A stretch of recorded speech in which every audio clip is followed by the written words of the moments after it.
नसरीन जलील साहिबा ने अल्ताफ़ हुसैन साहब के बारे में ऐसा क्यों कहा? क्या ये महज एक इत्तेफाक हुआ था उस वक्त के हालात और टाइम के हिसाब से, या फिर सोचे समझे मंसूबे की कड़ी है, या किसी को नाराज़ करना चाह रही थी जिस तरह अल्ताफ़ हुसैन या उनके चाहने वाले, या फिर किसी को खुश करना चाह रही थी? इस पर आज मैं बात करूंगा। आपसे गुजारिश है कि चैनल को हमारे लाइक करके सब्सक्राइब करें, बेल आइकन को प्रेस करें, कमेंट बॉक्स में राय अपनी ज़रूर दीजिएगा कि आपको प्रोग्राम कैसा लगा। बहुत शुक्रिया जुल्फ़िकार अली बब्बर की जानिब से। अस्सलाम वालेकुम तमाम फैमिली मेम्बरान को।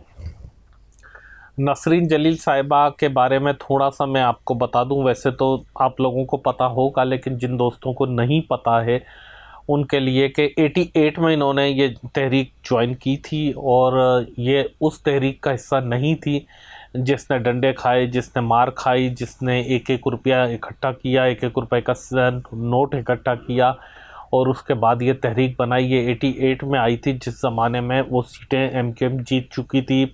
महाजर कौमी मूवमेंट के नाम से जमात के तौर पर 14 सीटें जीत चुकी थी नेशनल असम्बली की और फिर सिंध असम्बली की भी। तो ये उस ज़माने में आई।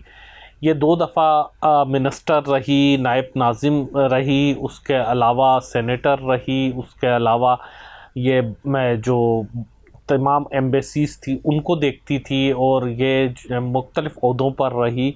उसके बाद ये कह रही हैं कि टाइम ज़ाया हुआ, ये कह रही हैं कि हमने कुछ नहीं किया, हम बहुत कुछ कर सकते थे, हमने मैं वो अल्फाज रिपीट नहीं करना चाह रहा।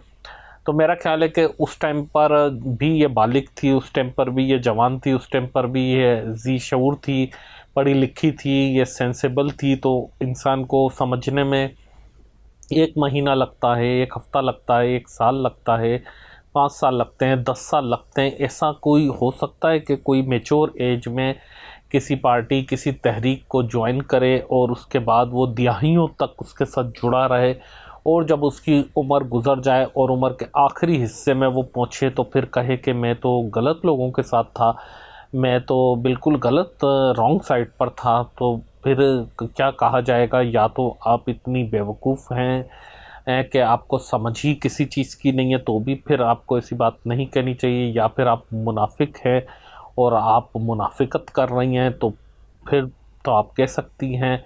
बात यह है कि इनका जब गवर्नरशिप के लिए नाम आया था तो आपको शायद पता होगा दोस्तों को कि क्यों रिजेक्ट किया गया था, उसका बुनियादी रीज़न क्या था। उसका रीज़न ये था कि इन्होंने इंडियन एम्बेसी को, हाई कमीशन को ख़त लिखा था जिसमें इन्होंने उनसे ये दरख्वास्त की थी कि अल्ताफ़ हुसैन साहब पर पाबंदी है, एमक्यूएम पर पाबंदी है, अपना असर रसूख इस्तेमाल करें। मुख्तलिफ़ एम्बेसीज़ को ख़त लिखा था जिसकी बुनियाद पर इनको गवर्नर बनाने के लिए क्लियरेंस नहीं दी गई थी।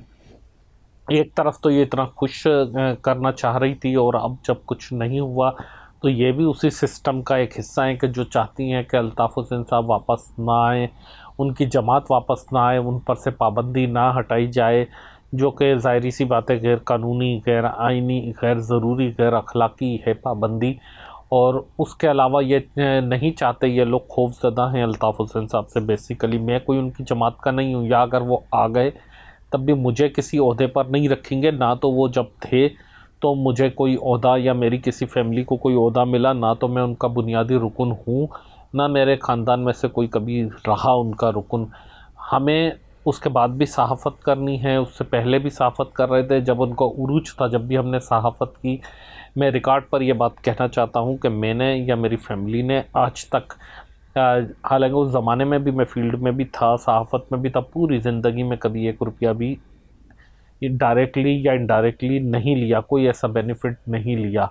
मैं बात उसूल की करता हूँ, सच्चाई की करता हूँ। ज़ाहिर सी बात है ज़्यादातर लोगों को अच्छाई और सच्चाई जो है पसंद नहीं आती, वो एक अलग बहस है, उसमें बेशतर लोग हो सकते हैं।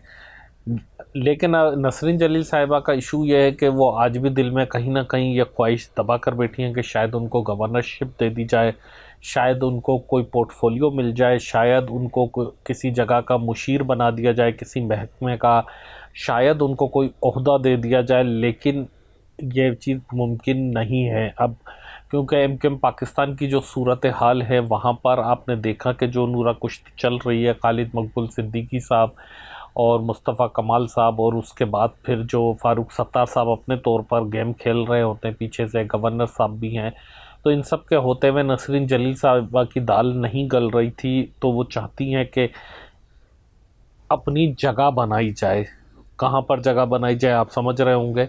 तो वो इनको भी बेसिकली बाईपास करना चाह रही हैं। वो सिर्फ अल्ताफ़ हुसैन को उन्होंने बाईपास नहीं किया, वो सिर्फ अल्ताफ़ हुसैन के ख़िलाफ़ नहीं है, क्योंकि जो लोग अपने कायद के ख़िलाफ़ या बुनियादी तौर पर जिसने आपको उंगली पकड़कर चलना सिखाया हो, याद रखिएगा ये इंसान की नेचर में होता है। जो किसी एक से वफ़ादार नहीं होता वो किसी से भी वफ़ादार नहीं होता। थोड़ा सा मौजू हट जाएगा, लेकिन मैं आपको ज़िंदगी के एक्सपीरियंस के लिए बात बताना चाह रहा हूँ। जो ज़िम्मेदार बचपन से होता है, जो अपने माँ बाप के लिए ज़िम्मेदार बच्चा साबित होता है, वो हमेशा याद रखिएगा अपने जीवन साथी के साथ भी सिंसियर होता है, उसके लिए भी ज़िम्मेदार होता है, चाहे वो आदमी हो या औरत हो। और फिर वो अपने बच्चों के लिए भी ज़िम्मेदार रहता है और बच्चों के बच्चों के लिए भी ज़िम्मेदार रहता है। वो अपने ख़ानदान के लिए, अपने मोहल्ले के लिए, अपनी बिरादरी के लिए, सब के लिए बेहतर काम करता है। और आपने देखा होंगे जो निकम्मा होता है, जो साजिशी या मफाद परस्त होता है, वो बचपन में अपने बहन भाइयों से वही काम कर रहा होता है, अपने माँ बाप को केश कर रहा होता है, उसके बाद अपने पार्टनर को, लाइफ पार्टनर को हमेशा केश करता है, ससुराल वालों को तंग करता है, उसके बाद बच्चों के लिए वबाले जान बनता है और उनके बच्चों के लिए जिस दफ्तर में वो काम करता है, जिस मोहल्ले में वो रहता है, जिस गली में वो रहता है, जिस घर में वो रहता है, सब लोग अजाब में होते हैं। आपने ऐसे बहुत से लोग अपने इर्द गिर्द देखे होंगे।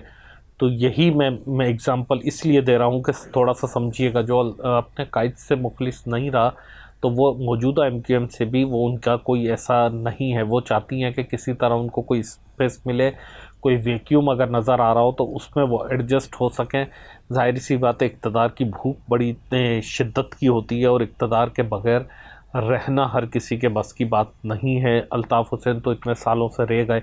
अल्ताफ़ हुसैन के पास तो जब पावर था, जब इख्तियारात थे, तब भी ना तो वो ख़ुद कभी वज़ीर आला सिंध बने, ना वो गवर्नर सिंध बने, ना वो वफाकी वज़ीर बने, ना स्पीकर सिंध असम्बली बने, ना स्पीकर कौमी असम्बली बने, ना चेयरमैन सेनेट बने, ना सूबाई वज़ीर, ना वफाकी वज़ीर, ना MNA, ना MPA, ना नाजिम, ना नायब नाजिम, ना मेयर, ना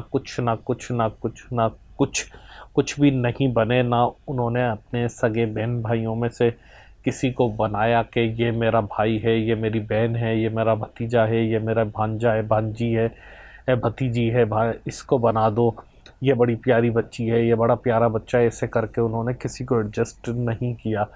उन्होंने सिर्फ अपने कारकुनान को किया, अपनी पार्टी के लोगों को किया, और आज उसका रिज़ल्ट आपके सामने है। तो जो मुखलिस नहीं होता वो किसी से भी नहीं होता। नसरीन जलील साहिबा इस मौजूदा एमक्यूएम जो लोग चाइना वाली कहते हैं, खैर मैं ऐसे लफ्ज़ इस्तेमाल नहीं करना चाहता, उनसे भी मुखलिस नहीं है। ये उनके लिए भी जो है कोई ख़ास ऐसा नहीं रखती। ये ऐसे लोग सिर्फ़ अपनी ज़ात से मुखलिस होते हैं, अपने आप से मुखलिस होते हैं और सिर्फ़ अपने लिए काम करना चाहते हैं। अगर मैं जान की अमान पाऊँ तो ये प्रोग्राम मैं कर रहा हूँ, नहीं तो फिर मुझे पता है कि कितने मुझ पर प्रेशर होते हैं। खैर आप लोग इस हवाले से जो राय रखते हों वो कमेंट बॉक्स में ज़रूर बताइएगा। और मैं उन दोस्तों से गुजारिश करता चलूँ जिन्होंने मेरे इस नए चैनल को सब्सक्राइब नहीं किया है, काइंडली सब्सक्राइब करने के साथ साथ घंटी का बटन दबाएं और अपने दोस्तों और अजीज़ों से ज़रूर शेयर कीजिएगा। फ़िलहाल मैं इजाज़त चाहता हूँ। अल्लाह हाफ़िज़।